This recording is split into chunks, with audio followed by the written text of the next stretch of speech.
Le projet Suède initie la jante féminine en élevage de caprins. C'est dans le cadre du programme d'appui aux opportunités pour les filles et femmes. Elles sont plus de 4700 des régions de Dioïla, Nara et Koulikoro à bénéficier de ce projet. Deux membres du gouvernement étaient hier à Dioïla pour installer certaines bénéficiaires. Le grand format de cette édition est consacré à l'interdiction temporaire de l'importation de la farine de blé au Mali. Pourquoi une telle décision et quel est son impact sur la production locale? Tamsi Diabaté et son équipe ont enquêté auprès des acteurs concernés pour 20h Week-end. La photographie, sujet de la chronique Culture et Société de ce dimanche, entre souvenirs et émotions.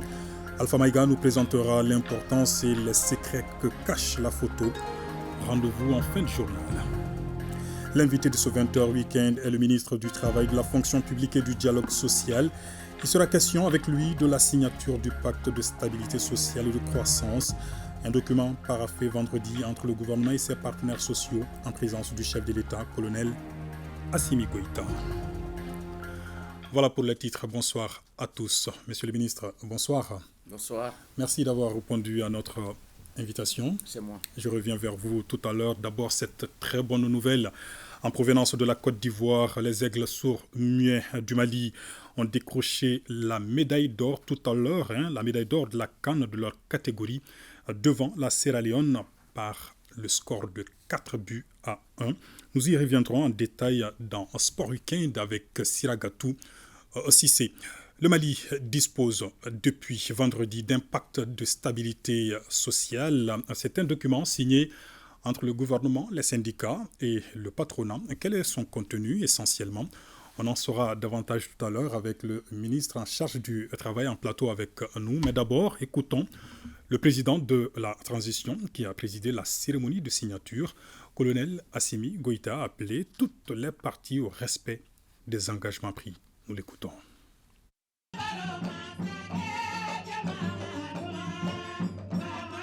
Cette cérémonie est l'aboutissement d'intenses efforts consentis par le gouvernement et par les partenaires sociaux et économiques.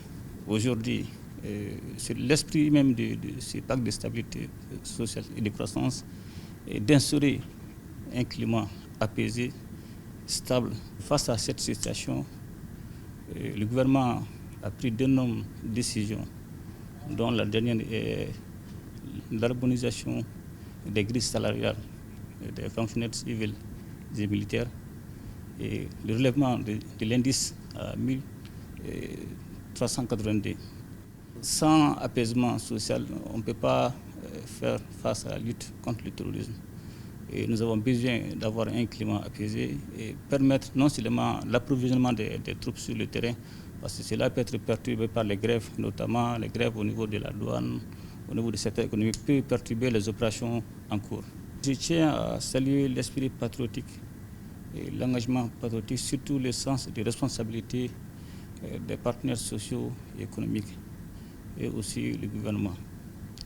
Et demander surtout que chacun honore ses engagements, les engagements issus des procès-verbaux de conciliation et aussi des recommandations issues de la conférence sociale inscrite dans le plan d'action.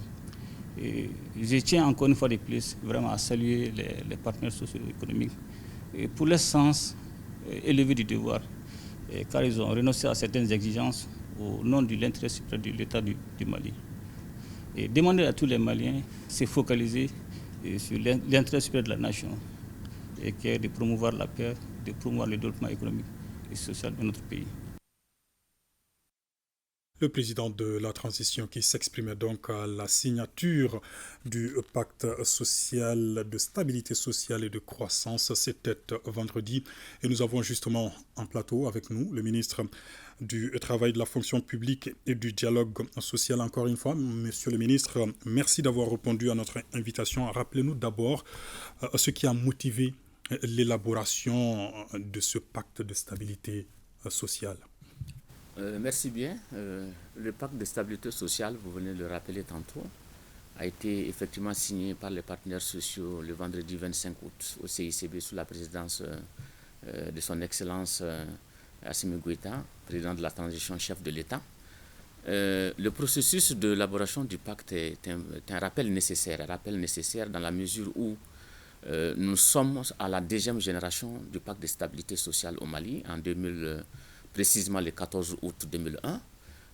L'État, le gouvernement et les partenaires sociaux ont signé effectivement un pacte de solidarité pour la croissance et le développement qui était conclu pour 5 ans. Ce pacte a été évalué précisément en septembre 2014. À l'évaluation, il avait été recommandé effectivement la négociation, la signature d'un pacte de deuxième génération. Le temps a fait son effet. Ensuite, il y a eu les assises nationales de la refondation qui ont recommandé effectivement l'élaboration d'un pacte de stabilité sociale. Il y a eu également la conférence sociale qui s'est tenue du 17 au 22 octobre 2022 qui a recommandé également l'élaboration d'un pacte de stabilité sociale. Et voilà ce processus qui a pris du chemin et qui, depuis effectivement la tenue de cette conférence sociale, le ministère du Travail et de la Fonction publique a mis en place une commission d'experts en novembre 2022 qui s'est attelée à élaborer ce projet de pacte de stabilité sociale conformément aux recommandations des assises nationales de la refondation. Monsieur le ministre, est-ce que la signature de ce document est synonyme de fin de grève au Mali? En fait, ça correspond bien à l'objectif recherché. Lorsque vous faites un pacte de ce genre et lorsque vous regardez les engagements communs aux partis, dans les engagements communs aux partis, il est clairement dit que d'amener les partis à observer une trêve sociale de 5 ans qui correspond à la durée de la mise en œuvre du pacte. Durant les 5 prochaines années, ça veut dire que les signataires s'engagent à ne pas recourir à la grève, mais à privilégier le règlement pacifique, la concertation, donc sans grève. C'est ça l'objectif recherché. Et quels sont, parlons du contenu proprement dit, quels sont les principaux engagements des différentes parties, notamment le patronat, les syndicats et le gouvernement? Merci bien. En fait, le pacte, comme je l'ai tantôt dit, est bâti autour des attentes et des engagements réciproques des parties. Si on prend les engagements, on a 2 types d'engagements. On a ce qu'on appelle les engagements communs aux parties. Et dans ces engagements, il y a la question de l'extinction des procès-verbaux de conciliation. Il y a l'observation d'une trêve pendant la période de mise en œuvre du pacte et beaucoup d'autres actions, notamment effectivement l'engagement des parties à respecter effectivement les engagements souscrits dans le document de pacte. Ça, c'est les engagements communs. Ensuite, on va passer aux engagements spécifiques de chaque partie. Lorsqu'on examine les engagements spécifiques de chaque partie, prenons le gouvernement. Le gouvernement s'engage d'abord à élaborer un pacte de stabilité sociale. C'était la première action qui vient d'être effectivement évacuée. Le gouvernement s'engage à créer un conseil national de dialogue social dont le décret a été adopté il y a juste une semaine. Le gouvernement s'engage à organiser les élections professionnelles. Le gouvernement s'engage à respecter la liberté syndicale. Le gouvernement s'engage à relire les textes relatifs aux droits de grève dans le secteur public et privé. Donc, à respecter les services minimums, les services essentiels. Donc, voilà un ensemble, entre autres, oui. à peu près. Pour les syndicats, d'abord pour les employeurs. D'accord. Pour les employeurs, c'est faciliter la création des comités de gestion dans les entreprises qui vont permettre effectivement aux syndicats de participer à la gouvernance de l'entreprise, de respecter la liberté syndicale, de s'investir dans la création des richesses éventuellement et de respecter les engagements souscrits, mais aussi de négocier des conventions collectives dans les différentes branches d'activité du secteur privé. S'agissant des travailleurs, les travailleurs se sont engagés donc à tenir compte des cycles budgétaires dans les négociations, donc des cahiers de doléances éventuellement, donc à intégrer les questions de compétitivité et de productivité dans les sujets de négociation, à respecter la liberté syndicale, à effectivement aussi progresser pour que la prévention, la gestion puisse prévaloir sur le conflit. Très bien. Monsieur le ministre, nous savons que c'est une vingtaine de syndicats qui a signé ce pacte de stabilité sociale et les autres. Effectivement, vous avez raison. Nous avons les 4 centrales qui ont signé le pacte. 4 principales centrales syndicales. L'UNTM, la CSTM, la CMT, la CDTM. D'accord. Et nous avons aussi le reste des signataires, c'est des syndicats autonomes, des syndicats libres. Et là, on a les syndicats des enseignants de l'enseignement supérieur, on a les syndicats des magistrats, on a les syndicats d'enseignants qui ne sont pas affiliés à des centrales syndicales. Donc, à peu près une quinzaine de syndicats qui ont signé en plus des centrales. Est-ce que la porte reste toujours ouverte pour les non-signataires de ce pacte? Absolument, absolument. Je l'avais dit dans mon intervention lors de la signature que le pacte est un document dynamique. Un document dynamique, ça veut dire que la porte reste ouverte pour ceux qui n'ont pas encore signé, qui veulent adhérer au processus. Et bien sûr, nous les accueillons favorablement. Nous avons suivi le président de la transition tout à l'heure. Lui a appelé les partis au respect des engagements pris. Quelle garantie avez-vous justement pour le respect de ces engagements et quel sort réservé à ceux qui vont, entre guillemets, piétiner les clauses de ce pacte? Vous avez la première garantie, c'est d'abord la bonne foi des partis. Quand vous faites un contrat social, le contrat social repose d'abord sur la bonne foi des partis et le respect des engagements souscrits. Ça veut dire que si moi je m'engage, ça veut dire que je dois respecter ma parole. Première garantie. Deuxième garantie, c'est une question de responsabilité morale. La question de responsabilité morale me renvoie aux valeurs. Lorsque vous regardez les fondements du pacte, on a les valeurs du pacte. Et dans les valeurs du pacte, il y a les questions de justice sociale, il y a les questions de responsabilité qui sont posées, donc qui font que les gens doivent respecter leurs paroles. Ensuite, il y a les mécanismes de mise en œuvre qui sont à deux niveaux. On a le conseil d'orientation stratégique qui se réunit 2 fois dans l'année, dont les rapports sont communiqués au Premier ministre, mais on a aussi le comité technique qui va regrouper l'ensemble des signataires. Et dans ce comité technique, le mécanisme en œuvre, c'est d'interpeller effectivement ceux qui vont, pour répondre à votre deuxième question, ceux qui vont tenter de ne pas respecter leurs obligations. Donc le mécanisme permet alors de les interpeller. C'est pourquoi on a même mis, pour faciliter tout ça, on a mis un mécanisme de révision. C'est-à-dire que les gens ne respectent leur engagement, mais que lorsqu'il y a des difficultés, que le comité technique peut être saisi et qu'on puisse statuer sur ces difficultés. Et si c'est la nécessité de réviser certains aspects, qu'on puisse le faire donc, au sein du comité technique. Monsieur le ministre, je vous remercie. Merci beaucoup. Alors, si vous êtes également en train de nous suivre, je rappelle simplement que vous pourrez également suivre l'intégralité de la cérémonie de signature de ce pacte de stabilité sociale et de croissance. L'intégralité à suivre après ce journal. Également dans l'actualité au Mali, initier la jante féminine en élevage de caprins, c'est bien possible. Elles sont plus de 4700 des régions de Dioula, Nara et Koulikoro a bénéficié du projet d'appui aux opportunités pour les filles et femmes. Les 2500 bénéficiaires de Dioula ont été installés ce samedi par 2 membres du gouvernement. C'est une initiative, faut-il le rappeler, du projet Suède financé à plus de 36 milliards de francs CFA. Mohamed Kayentao et Abou Kone sont nos envoyés spéciaux à Dioula.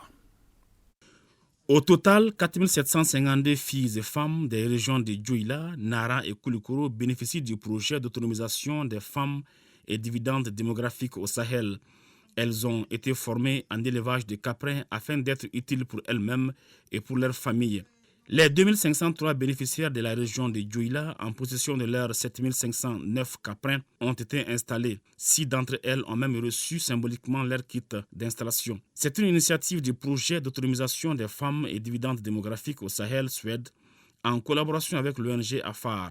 Les femmes maliennes, malgré leur poids démographique de 49,7% de la population générale et leur dynamisme dans le processus de production des biens et services, sont confrontés, hélas, à d'énormes difficultés résultant de la persistance de certains préjugés et normes sociales qui limitent leur accès aux facteurs et moyens de production.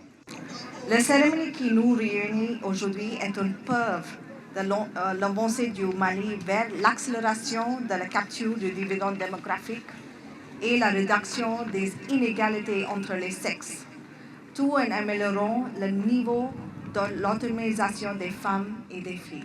Comblés, les bénéficiaires ont remercié les partenaires pour cette activité qui entre dans le cadre de la phase 2 du projet d'autonomisation des femmes et dividendes démographiques au Sahel. Ce pour un financement de FUNEP à hauteur de 60 millions de dollars, soit plus de 36 milliards de francs CFA. Une initiative soutenue par le gouvernement.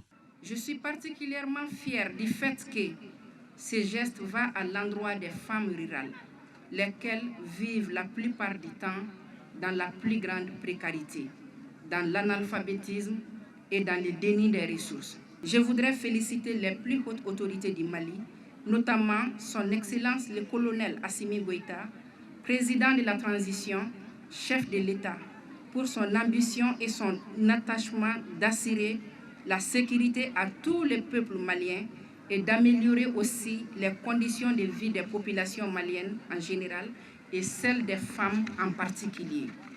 Le Mali, en accord avec la Banque mondiale, a prévu de toucher plus de 39 000 filles-femmes de 15 ans à 30 ans par les activités génératrices de revenus. Les métiers innovants sur la période 2021-2024. Pour cette phase, il s'agit de 18 028 filles-femmes alphabétisées, à former, installées dans les activités génératrices de revenus et les métiers innovants pour les régions de Koulikoro, Dioïla et Nara. Un sketch de sensibilisation sur l'élevage des caprins, gage d'une pleine autonomisation des filles de Dioïla, a motivé d'autres femmes à s'intéresser au projet. À Bandiagara, le ministère de la Santé et du Développement social vole au secours des personnes déplacées internes.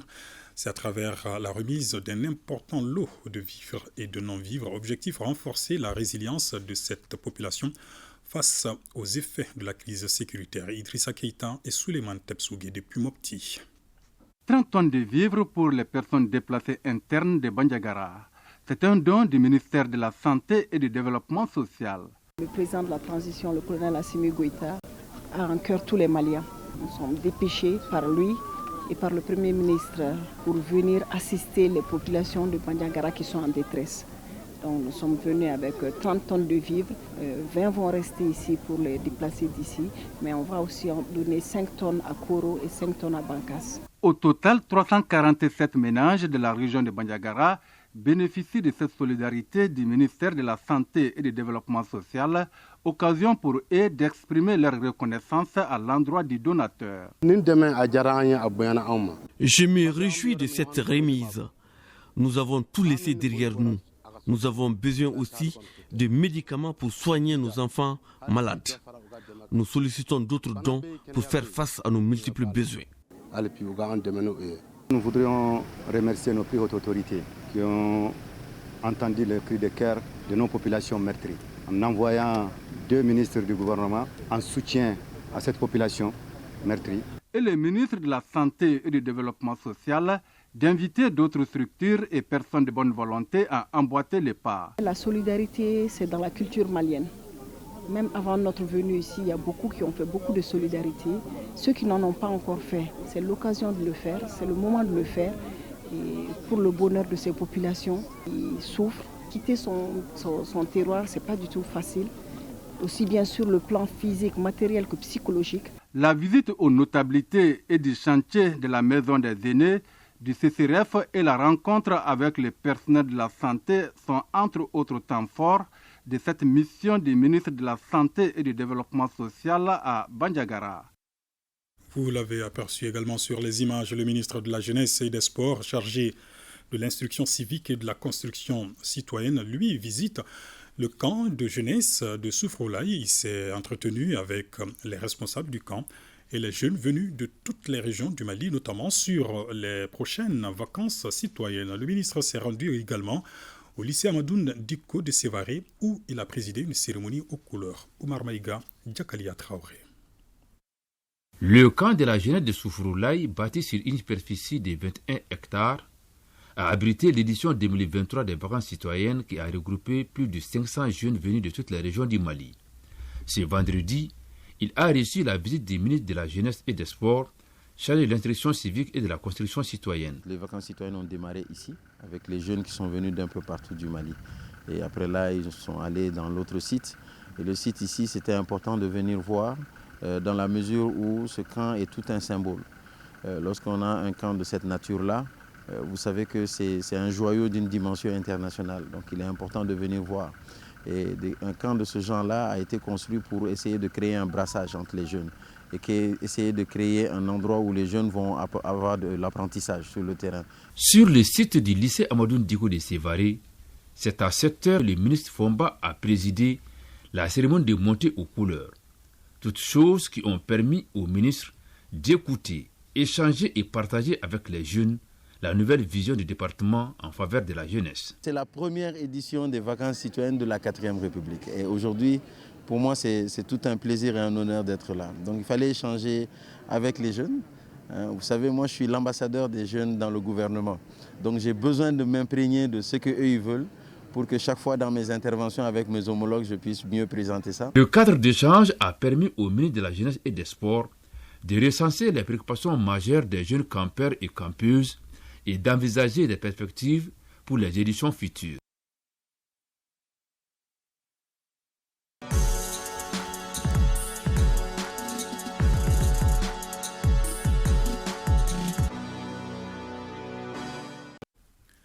Interdiction temporaire de l'importation de la farine de blé au Mali, sujet du grand format de la rédaction ce soir. Alors, pourquoi une telle décision et quel est son impact sur la production locale? Le prix de la farine a-t-il baissé sur le marché? Autorités et acteurs concernés réagissent. C'est dans ce reportage signé Tamsir Diabaté, Moulay Sidibé et Astan Satour Diabaté. Si le défi est le développement économique, la nouvelle donne s'appelle un tissu industriel fort et soutenu pour une bonne croissance économique. Et face à ces défis du moment, les autorités de la transition ont changé de fusil d'épaule, optant ainsi pour la promotion de la production locale en vue de garantir une autosuffisance alimentaire au grand bonheur des populations. Nous devrons tout faire pour protéger le pouvoir d'achat des ménages. Et l'objectif de cette politique de soutien au renforcement des entreprises existantes et à la création d'entreprises industrielles pour transformer la production locale, assurer la couverture de la demande nationale par la production nationale. Lorsque vous avez la capacité de produire par vous-même, transformer par vous-même et consommer par vous-même, c'est là où vous assumez votre souveraineté économique. Cette mesure devra permettre aux unités nationales de résister aux défis que sont la contrebande, la fausse déclaration et la concurrence déloyale. C'est pourquoi le ministre de l'Industrie et du Commerce et celui de l'Économie et des Finances ont pris une mesure portant suspension temporaire de l'importation de la farine de blé et des pâtes alimentaires, sauvegarder les unités industrielles, promouvoir la production nationale et de préserver des milliers d'emplois. La contrebande, malgré les efforts entrepris par la Direction générale des douanes à travers les brigades mixtes douanes armées sur certaines frontières, et le flot reste le même. L'État n'avait pas d'autre solution que de passer à cette mesure-là. La mesure s'inscrit aussi dans le cadre d'une autre mission, non moins importante, de l'administration des douanes. Nous pensons que ce que nous perdons d'un côté, nous rattrapons de l'autre côté. Quand ces produits subventionnés font l'objet de contrebande sur le territoire national, il va de soi que nos unités aient des difficultés à écouler les produits. Le marché qui était accaparé par les produits importés. Donc le gouvernement, sous la clairvoyante chef de l'État, le colonel Assimi Goïta, a dit « je vais prendre une décision courageuse pour sauver ces industries-là, les moulins et les producteurs de pâtes, en fait pour sauver des milliers d'emplois, la stabilité sociale et politique du pays. Force est de reconnaître que la menace était réelle dans les industries de production de pâtes alimentaires. Pour preuve, les productions oscillaient entre 35 à 40%. Si l'État n'avait pas pris ces décisions, déjà, parmi les maineries, il y avait une qui était fermée déjà. Il y avait d'autres qui étaient en position de fermeture. Le gouvernement a compris que s'il ne protégeait pas les industries locales, ça va être la fin de l'industrie même au Mali, dans certains secteurs en tout cas. Parce que en janvier, le gouvernement a constaté que toutes les usines qui produisent des pâtes alimentaires sont pratiquement à l'arrêt. Alors que les équipements en place sont de dernière génération, le personnel est compétent, toutes les conditions sont réunies pour que ces usines-là puissent tourner très bien. C'est pourquoi d'ailleurs, cette décision dite souveraine et courageuse est un ouf de soulagement pour les professionnels de l'industrie de pâtes alimentaires. Et elle rassure les opérateurs économiques dans le cadre du partenariat public-privé. Ça me fait 35 ans de travail. On n'a jamais vu qu'on va protéger des entreprises nationales comme ça. On ne peut pas faire mieux que ça. Ce que nous demandons au bon Dieu, le président de la transition Assimi Goïta, longue vie. Depuis que le gouvernement a pris cette décision, nos machines tournent à plein régime, le personnel est employé, tout le monde est heureux, tout le monde est confiant. Et nous, principaux producteurs de pâtes alimentaires. Pour donc rassurer davantage le secteur privé et garantir une croissance économique locale digne de ce nom, les services d'assiette et techniques comme la Direction générale du commerce et de la concurrence ainsi que les douanes maliennes sont à pied d'œuvre pour l'application stricte et effective de la dite mesure. Nous avons pris les actes, notamment un avis aux usagers et une note de service pour informer non seulement les usagers, mais également l'ensemble du service de la mise en œuvre immédiate de cette mesure-là. Dès lors que la mesure a été prise, nous, à notre niveau, nous avons suspendu la délivrance des intentions d'importation concernant les produits visés. Justement, de la prise de cette décision d'interdire l'importation de la farine de blé à ce jour, l'impact se fait sentir sur le prix dans le marché. Et à cet effet, les industriels rassurent. Nous, on vendait avant à 27 000 en gros la farine, avant la mesure, mais aujourd'hui, nous, on a baissé le prix à 24 000. Ça va descendre encore. Le marché est assaini. Tant que le cours mondial du blé n'augmentera pas, il n'y aura aucune raison d'augmenter les prix. Le gouvernement, en prenant cette décision, a insisté sur 3 choses. Pas d'abus sur les prix, pas de mauvaise qualité et pas de rupture. Nous avons décidé de tout mettre en œuvre pour respecter toutes les instructions données par le gouvernement. Le Mali n'est pas le premier à appliquer une mesure de ce type-là. Et cette volonté politique avérée des autorités de la transition à revoir l'écosystème économique du pays dans un contexte de conjoncture mondiale est aperçue par les unités industrielles comme une affirmation de souveraineté économique qui n'est pas impossible si chacun est conscient de son rôle régalien. Les militaires au front, nous, les industriels, dans les usines, on défend aussi notre pays. C'était le grand format de la rédaction qui portait ce soir sur l'interdiction par le gouvernement, une interdiction temporaire de l'importation de la farine de blé au Mali, une signature de Tamsir Diabaté. Dans l'actualité également, en visite dans le cercle de Yélimani, le gouverneur de la première région, colonel Moussa Soumaré, a rencontré la population de la commune rurale de Gori. Les échanges ont notamment porté sur le recouvrement des taxes de développement régional et local, TDRL. Benogo Fofana et Lassana Keita pour le reportage. Accompagné d'une forte délégation, le chef de l'exécutif régional s'est rendu à Gori, commune rurale située à 25 km de Yélimane. Sur place, colonel Moussa Soumaré a échangé avec la population autour du recouvrement des taxes de développement régional et local TDRL, le vivre ensemble et les réalisations faites sur fond de recouvrement local. Nous remercions la commune de Gori pour avoir fait un acte de civisme qui doit être un exemple pour tous les maires de la commune du Yélimane. Le Malikoura, c'est l'application des lois. S'il n'y a pas l'application des lois, il n'y a pas de Malikoura. Permettez-moi de vous faire la situation des réalisations faites dans les 2 dernières années par le conseil communal de Gori et présente ainsi qu'il suit. La construction de 2 blocs de salles de repos pour les femmes enceintes du CESCOM de Gori, la clôture de l'école fondamentale du premier cycle de Gori, la réparation des bâtiments de la mairie de Gori. Le gouverneur, très satisfait du recouvrement des taxes, a remis aux maires et aux chefs de village des attestations d'encouragement. Depuis 2 ans, les autorités administratives et communales ont quand même mis tout en œuvre afin que les populations puissent payer les TDRL. Et Dieu merci, aujourd'hui les résultats sont vraiment satisfaisants. Les communes ont pu améliorer leur recouvrement et surtout la commune rurale de Gori est un exemple dans ce sens parce qu'ayant pu recouvrer plus de 98% des taxes. Notre visite ce matin nous a permis d'abord de féliciter les autorités communales de Gori et encourager les autres communes à faire comme Gori. Nous avons aussi saisi cette occasion pour visiter les réalisations que la commune de Gori a pu faire avec les taxes qu'ils ont pu recouvrer. Toujours en compagnie de sa délégation, le colonel Moussa Soumaré a inauguré la mosquée Odié Bekri Kantio Dramé d'une capacité d'accueil de 665 places. La mosquée a été financée à hauteur de 65 millions de francs CFA par un natif du village résidant en Angola du nom de Samba Sila.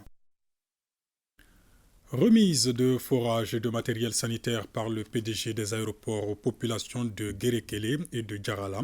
C'est dans le cercle de Koumantou. Cette action vise à soutenir les œuvres sociales du président de la transition, Jafar Aïdara Djibril Bagayoko. Ces litres d'eau qui viennent de couler mettent fin à plusieurs années de marche de la population du village de Guérékélé à la recherche de la source de vie qui est l'eau potable et concrétise la promesse tenue par le colonel Lassana Togola d'améliorer les conditions de vie des populations du cercle de Koumantou, toute chose qui rend heureux les bénéficiaires de ce village. C'est le bonheur que nous venons de recevoir, nous femmes de Guérékélé, car l'eau est la source de vie. Nous remercions le généreux donateur qui permet d'atténuer nos souffrances, car on faisait 5 km à la recherche de l'eau. Après l'inauguration du château d'eau, le colonel Lassana Togola et sa délégation s'est rendu dans le village de Djarala, un village enclavé dont l'accessibilité à un centre de santé est très difficile. Là, le fils du tiroir a remis des matériels sanitaires destinés à la maternité aux autorités sanitaires de la région de Bougouni. Quand on met à la disposition de la maternité des matériels, ce qui est sûr, ça va raccourcir le chemin parcouru par les femmes en travail, ça c'est un. Et le deux, même les enfants, parce que l'agent de santé qui sera mis ici, il va vraiment prendre des enfants en charge. Toutes ces actions-là sont vraiment inscrites dans le prolongement des actions menées déjà par les hautes autorités de l'État, à savoir son Excellence le colonel Assimi Goïta, qui est connu par ses grandes œuvres sociales, et aussi qui a instruit à son gouvernement effectivement de s'inscrire aussi dans ce même domaine-là, à savoir les actions au profit des couches les plus défavorisées. Et c'est dans cette action que nous aussi, avec mes camarades, que nous nous sommes aussi inscrits dans ça, avec l'accompagnement des autorités locales.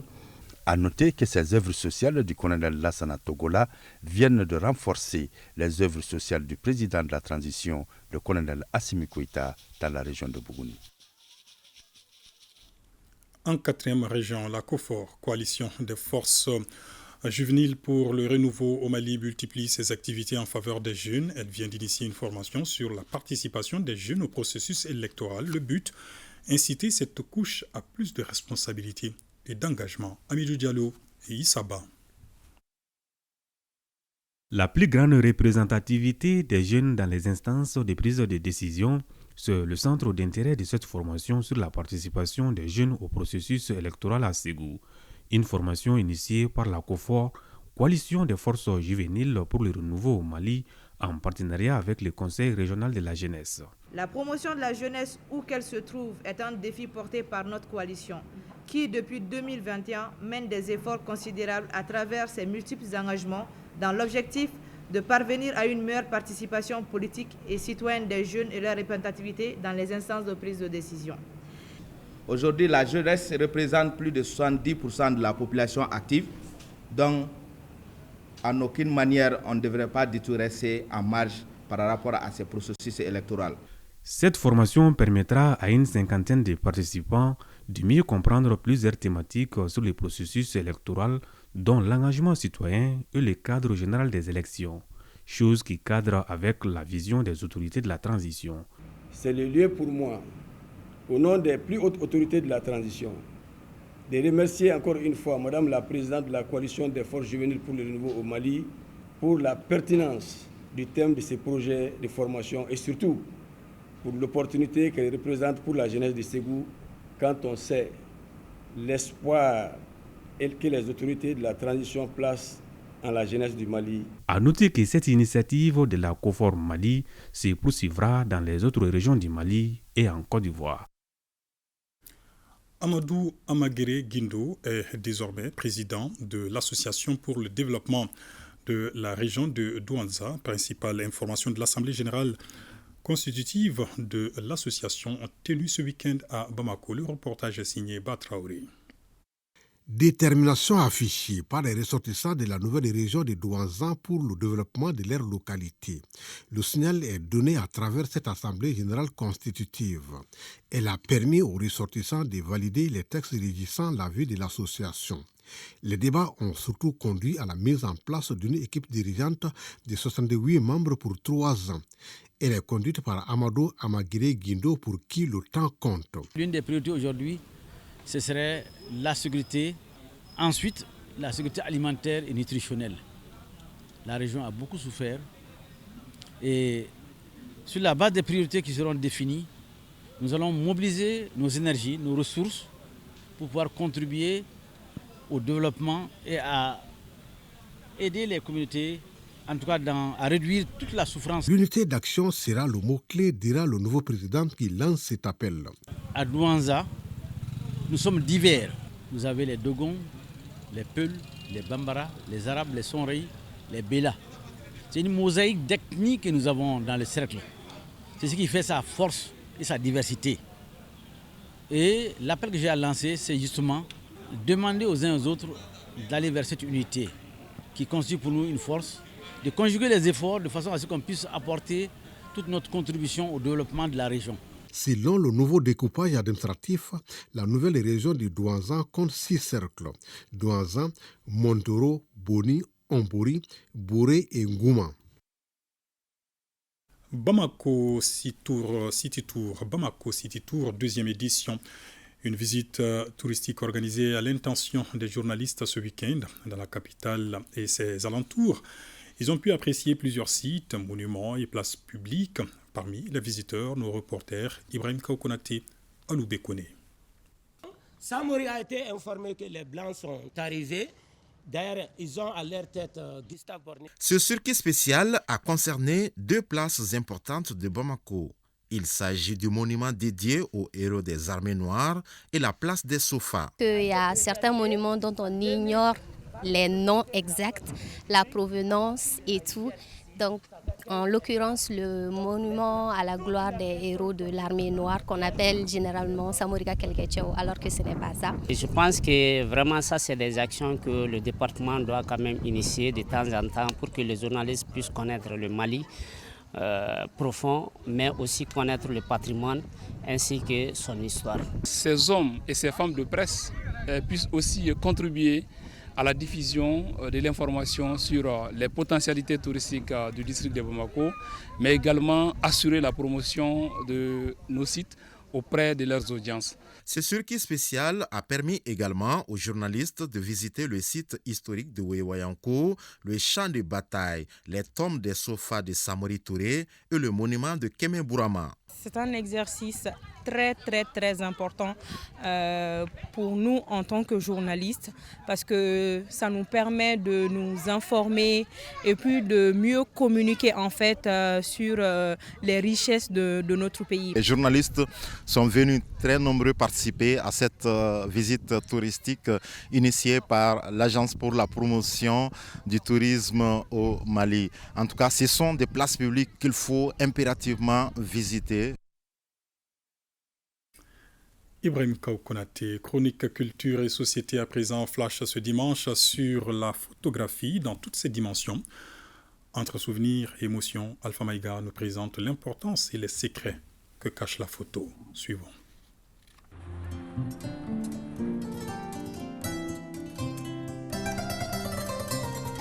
Aujourd'hui, au Mali, à travers le monde, la photo suscite toujours plus d'engouement et plus d'importance. La photographie, c'est de l'art, parce que c'est d'abord une création artistique. C'est à partir de l'imagination du photographe que nous parvenons à des œuvres réalisées sur la base de sa créativité, parviennent à exprimer leur vision du monde. De nos jours, l'image a une place essentielle dans notre société. Au moins et visiblement, un nombre important des Maliens possèdent un téléphone et se réservent majoritairement de l'outil pour faire des photos. Au sein de la société, la photographie constitue un élément important, je dirais depuis et jusqu'à maintenant. Les ressources photographiques, ce n'est pas que seulement ici au niveau de la Maison africaine de la photographie, mais c'est aussi au niveau d'autres structures publiques. La MAP, qui est une des premières structures quand même de gestion des ressources photographiques. Il y a les archives nationales, il y a le CNCM, il y a le musée national. En tout cas, beaucoup de structures qui ont déjà des archives photographiques à leur disposition. Les détenteurs privés, ça peut être des anciens photographes, ça peut être des photographes actuels. Pour la petite histoire, la photographie a été mal accueillie, notamment par le monde artistique, car les peintres y voient un danger pour leur art, un concurrent direct. De grands photographes maliens comme les Malik Sidibé, comme les Sakali, comme Adama Kouyaté de Ségou, pour présenter les œuvres qu'ils ont eu à réaliser de par le monde. Ces photographies ont concerné, je peux dire, l'ensemble des dimensions de la vie sociale. Le rôle essentiel de la photo se trouve dans son art. Enregistrer une tranche de votre vie, un moment fort, une émotion palpable. Des œuvres qui sont présentées d'une part. Il y a également pour exprimer des témoignages d'éléments historiques, d'éléments sociaux, d'éléments culturels. L'art de la photographie est d'immortaliser des portraits muets et d'en faire naître des portraits parlants, disait Rémi Donadieu, photographe, graphiste et auteur. Une vision du ministère en charge des arts et de la culture à travers la Maison africaine de la photographie. Une institution pour mettre en valeur cette création artistique, ces pans qui permettent de conserver notre patrimoine, qui permet de conserver notre culture, qui permet de perpétuer nos valeurs sociétales, qui permet de faire en sorte que les populations n'oublient pas pratiquement toutes les valeurs humaines qui ont permis de tisser des liens entre les uns et les autres. L'art de la photographie a maintenant plus de 2 siècles, autrement dit, plus de 200 ans.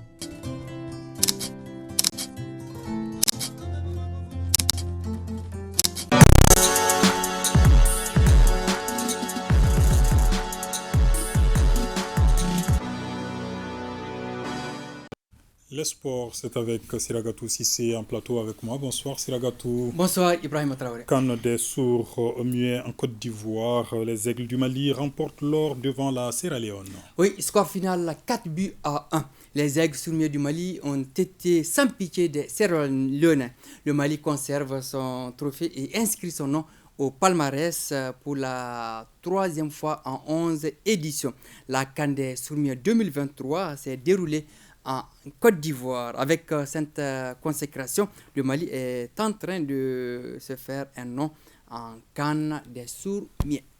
Tour préliminaire, retour de la Ligue des champions, l'AS Real se qualifie avec brio pour le second et dernier tour. Oui, les Scorpions ont été héroïques face aux Camerounais de Coton Sport de Garoua, 2-0 grâce à Nou Cissé 17e et Rai Cissé 79e minute. Ce succès de haute lutte propulse l'AS Real au second et dernier tour de la Ligue des champions. Elle affrontera à cet effet en septembre les Mauritaniens de Nouadhibou FC avec comme enjeu principal, tenez-vous bien, un ticket en phase de poule de la Ligue des Champions pour la première fois dans l'histoire du football malien. Week-end de grâce pour nos clubs. Hier, le Stade malien de Bamako s'est qualifié pour le second et dernier tour de la Coupe de la Confédération en écartant les Libériens de Ouattanga FC. Dans l'actualité sportive également, ça se joue à Koulikoro, la Super Coupe Colonel Assimi Goïta Ce dimanche, 2 matchs ont eu lieu au stade Mamadou Diarra H. Oui, dans la poule A, l'équipe de Gao a eu raison de celle de la présidence 2-1. Et dans la poule B, Sikasso gagne 2-1 face à Kidal. Le résumé de ces 2 matchs avec notre correspondant régional Ousmane Koita. Kidal en noir était face à l'équipe de Sikasso au compte de la 3e journée de la Supercoupe Colonel Assimi Goïta. Dès l'entame, les protégés de Tidjani Traoré se montrent très décisifs devant le but de Sikasso et vont marquer à la 19e minute de jeu d'un tir puissant de Moussa Mohamed Aga. 1-0 pour Kidal. L'équipe de Kenedougou s'énerve et tombe dans les pièges de Kidal. Elle va multiplier des fautes inutiles. D'ailleurs, Ali Traoré sera expulsé à la 42e minute de jeu suite à une faute qui n'échappera pas à l'arbitre central. À 10 contre 11, Kidal va accentuer sa domination. Babadjan Soare se fera faucher dans les 18 mètres. Le pénalty sera transformé par Sidouba dans les temps additionnels 2-0 en faveur de Kidal. Score à la pause. À la reprise, l'équipe de Sikasso revient dans le match et va réduire le score par Drissa Kamara à la 56e minute de jeu 2-1. Après ce but, plus rien ne changera. 2-1 sur le score final. Ainsi, les protégés de Tidjane Traoré se relancent dans cette compétition avec 4 points au compteur. Auparavant, l'équipe de la présidence était face à celle de Gao. Une rencontre très attendue par les supporters venus nombreux pour être témoins de ce duel. Après le coup d'avant de l'arbitre central, l'équipe de la présidence domine la partie jusqu'à la 12e minute de jeu lorsqu'elle se fera surprendre par celle de Gao par un penalty qui sera transformé par Almami Maïga. 1-0. L'équipe de la présidence s'y ressaisit et revient au score à la 33e minute par Ablaï Diomandé d'un tir puissant qui trompe le gardien de Gao 1-1. C'est sur ce score d'un but partout que l'arbitre siffle la fin de la première partie. À la reprise, les 2 équipes reviennent avec les mêmes ambitions, celle de remporter les points de la rencontre. C'est ainsi qu'à la 52e minute de jeu que les protégés de Ousmane Yatara marqueront leur 2e but par Alassane Abdoulaye. À 2-1, les joueurs de la Sanafouane vont tout mettre en œuvre pour revenir au score sans succès jusqu'au coup de sifflet final 2-1. Ainsi, l'équipe de Gao se relance dans la course également avec 4 points au compteur. La fête est assez belle à Koulikoro où hier soir les différentes délégations ont assisté à une prestation colorée de l'orchestre communal Mégué et Star de Koulikoro. Oui, c'est une nuit de retrouvailles, d'échanges et de partage culturellement parlant entre les 12 délégations participantes à Koulikoro sous les notes musicales de l'orchestre communal Mégué Star. Notre envoyé spécial Abdul Karim Kaba, émerveillé, nous fait le point. L'union, l'entente, la cohésion et surtout le développement de la jeunesse malienne, c'est l'esprit de cette Supercoupe au colonel Assimi Goïta. Au-delà du gazon vert, un espace à débrassage est créé entre les différentes délégations, en témoigne cette soirée culturelle.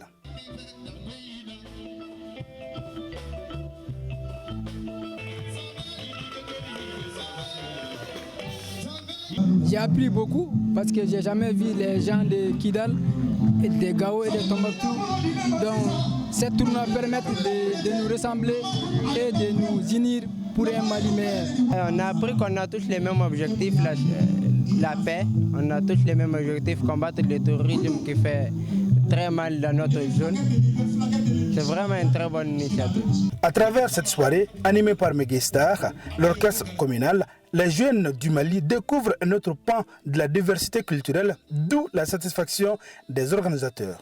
Ça a permis à la population de Koulikoro de s'émerveiller. Et pendant ce mois-là, c'est tout Koulikoro qui est en ébullition. La Supercoupe du colonel Assimi Goïta, ce n'est pas que le football, c'est aussi la culture. Parce que c'est la culture qui nourrit l'homme. La culture grandit l'homme. Alors on a fait des programmes de telle sorte qu'il y a des visites touristiques à Koulikoro. Il y a aussi des soirées culturelles de ce genre à l'endroit des délégations. Quand les jeunes se connaissent, il y a moins de problèmes. Et quand les jeunes ont moins de problèmes, c'est la paix qui règne dans le pays. La joie, l'entente et l'esprit de partage ont caractérisé cette soirée culturelle. Il faut se rendre donc à Koulikoro pour suivre la Supercoupe colonel Assimi Goïta, président de la transition, chef de l'État. Merci beaucoup pour toutes ces informations sportives, Siragatou Sissé.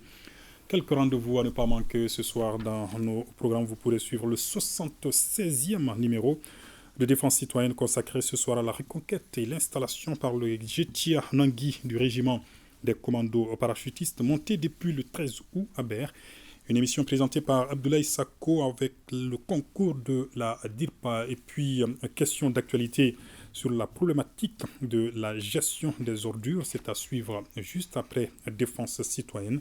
C'est un débat animé en Bamanankan par Cheikh Oumar Sangaré. Ainsi va l'actualité ce soir. Nous saluons nos compatriotes établis au Burkina Faso, au Niger et en Belgique. Très bon moment de télévision en notre compagnie. Excellent début de semaine à toutes et à tous. Bonsoir.